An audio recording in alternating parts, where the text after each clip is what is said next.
In the Handbook of Child Life, Richard Thompson wrote, "Those who enter the field of child life daily encounter those in our society who are among the most vulnerable.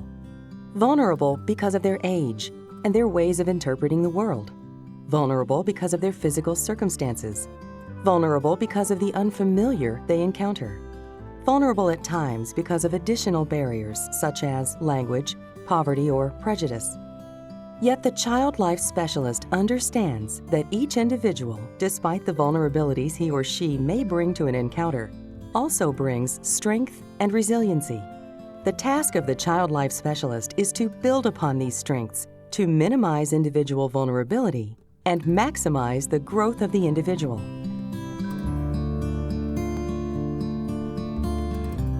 Children come to us at a formative period.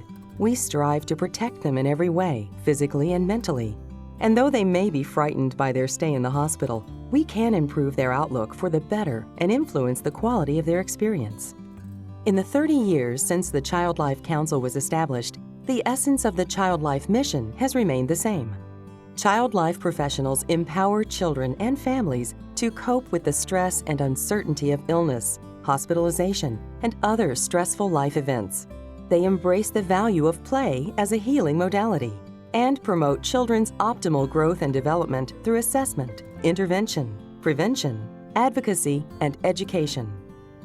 Play was introduced into some hospitals beginning in the 1920s, and as hospital administrators started to recognize the benefits, the number of play programs slowly began to grow. As early as 1937, Ann Smith, a nurse from Children's Memorial Hospital in Chicago, acknowledged the importance of play in a hospital setting. "Like a stranger in a foreign land who suddenly hears his own language," she wrote, "the child reaches out to play as an assurance of friendliness in a bewildering situation." In 1955, Emma Plank, the mother of child life, was asked by Dr. Frederick Robbins to address the educational, social, and psychological needs of children receiving long-term medical care at City Hospital, now known as Metro Health Medical Center in Cleveland, Ohio. It was Emma who first coined the term child life. In 1962, she published one of the first books on child life, Working with Children in the Hospital.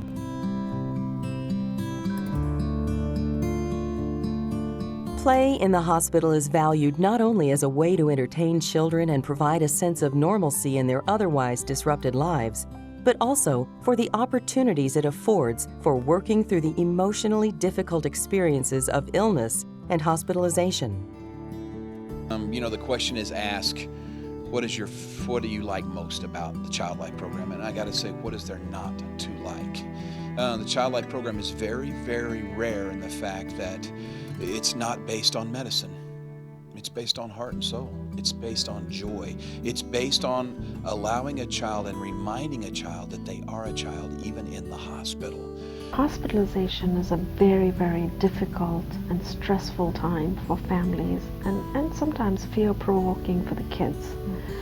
And even though we in healthcare, particularly in pediatrics, feel that we're very good at what we do with children and families, I believe that the child life specialists come in with a tremendous skill of bringing comfort to the child and allaying their fears, particularly when they face things like medicines and procedures. But more importantly, I think they also bring a benefit beyond what we can provide to them in just making them happier and accepting. Through play and other modalities, child life specialists prepare children and families for medical encounters, especially procedures, promote family-centered care, offer pain management techniques, and support families coping with grief and loss. Today, these practices are widely considered fundamental to treating the whole child. Our son Chase, that's why these places are called Chase Child Life, died of a brain tumor. And when he was in the hospital, it was very difficult, of course, on the family and on his sisters. And one of the things that you notice is that the kids are having a real hard time coping and dealing with this. The child life specialist gave my daughters, who at the time were very young, 4 and 8, right? Gave my daughters the tools to cope. When they go to school and you have a sibling that's, terminally ill, kids are not that nice they don't mean to be not nice, but they're not that nice. And they say mean things. How do you deal with you're not going to see them anymore? How do you deal with all these issues? And the child life therapists have tools to do that, from writing a letter to putting it in a balloon and letting it go on his birthday, right? My daughters did that for 5, 6, 7 years in a row after that till they got older. I remember being 6 years old in the hospital, and I was going down to get my PICC line, and my mom couldn't be there, and I remember a specific child life specialist at CHOP. Her name was Kate, and she was with me throughout the whole process. And I remember just silly conversations that we were having, but having her there has really stuck with me my whole life, and having someone there for me and someone to have those silly moments with, to escape from getting a PICC line as a 6-year-old was something that was really, really special to me, and obviously it has had a big impact because I remember it as a 19-year-old looking back. Child life philosophy is based on the work of many psychologists and researchers, including Spitz, Erikson, Robertson, Bowlby, Anna Freud, Piaget, Thomas, and Chess. In 1975, Wolfer and Visentainer validated our work as professionals by demonstrating that adequate preparation by trained personnel can diminish the negative psychological consequences of hospitalization and medical procedures for children. Well, I think my whole career started actually with child life services. So as a child psychiatrist, you really think of children, either mental illness or physical illness, how important it is to get them back on their developmental course. And if we can make that small change during the vulnerable period of their illness, how effective that can be long-term in their life. In 1983, with funding provided by the Association for the Care of Children in Hospitals, a team of child life specialists, researchers, and consultants began to evaluate an experimental child life program at Phoenix Children's Hospital. They found that children exposed to child life demonstrated significantly less emotional distress, more effective coping, greater understanding of hospital experiences, better overall adjustment in the hospital, and better post-hospital adjustment. The results were published in the book Psychosocial Care of Children in Hospitals. Many earlier studies had reviewed individual aspects of child life, but this was the first study that examined a child life program as a whole. Today, an increasing emphasis on evidence-based practice has encouraged child life specialists to continue their involvement in research in many areas, ranging from pain management and comfort techniques to family-centered care. They are actively collaborating with professionals from other healthcare disciplines, as well as supporting organizations.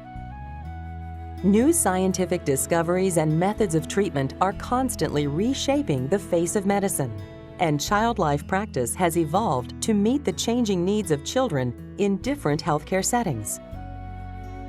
The toys we play with have evolved too, but the essence of play has stayed the same. After spending some time viewing and reviewing the oral histories from the Child Life archives, I've been able to see 3 themes that emerge from the stories. The first theme reminds us that play and early play programs are really our foundation, the gist of which is captured in the phrase, play. It isn't the icing on the cake, it is the cake. The second theme really is a reflection on the nature of our work, the relational practice that allows us to meet the needs of children, not sick children, not hospitalized children, but children first. What's unique in the role of child life is the focus directly on the relationship with the child first, without a secondary motive to weaken our interest in discovering who that child is at that moment. And finally, I've heard many child life leaders suggest that we help children get to their future. I think we all have our stories to tell about how one small action led to a significant change in a child that allowed him or her to move on with life.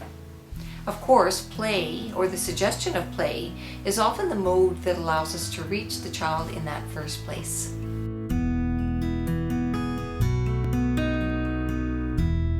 In 1980, Jean Stanford, a leader in the field, challenged the child life community to propel the profession into adulthood by achieving 3 important goals. First, develop a clearly defined role for the child life professional. Second, specify the qualifications of a child life specialist. And third, establish control of who can enter the profession. In response to this challenge, the Child Life Council was founded in 1982.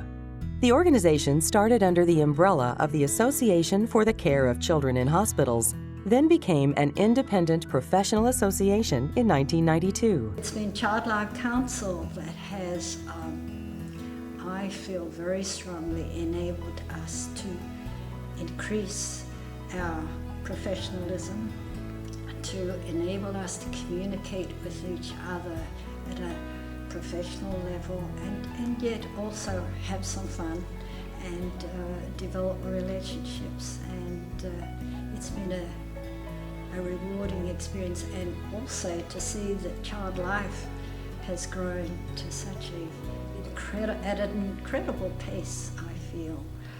But we have many challenges ahead of us.